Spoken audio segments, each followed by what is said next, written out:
Thunderstorm warning for St. Mary's County in southern Maryland, southern Calvert County in southern Maryland.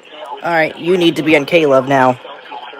Georges County in central Maryland, southeastern Charles County in southern Maryland until 9:15 p.m.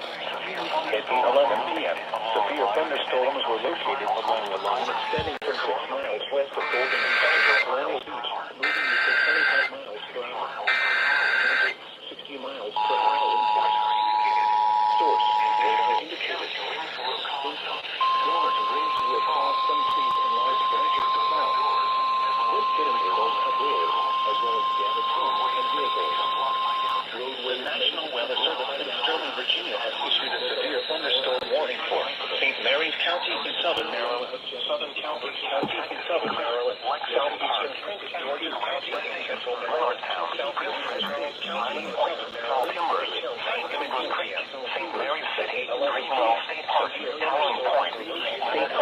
Howland Point, St. Leonard Creek, Down Creek, Rico River, St. Mary's River, White Point Beach, Apple Creek, Howard Cliff, and St. Clement Bay.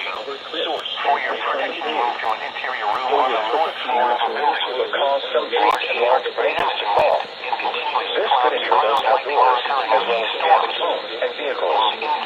Roadways may become blocked by downgrades. Remember, if you can hear thunder, you are close enough to be struck by lightning.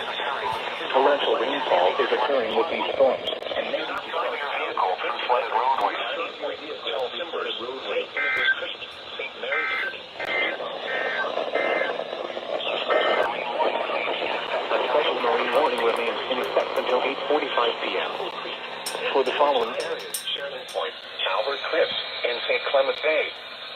For your protection, move to an interior room on the lowest floor of a building. Large hail, damaging wind, and continuous cloud-to-ground lightning are occurring with these storms. Move indoors immediately. Lightning is one of nature's leading killers. Remember, if you can hear thunder, you are close enough to be struck by lightning. Torrential rainfall is occurring with these storms and may lead to flash flooding. Do not drive your vehicle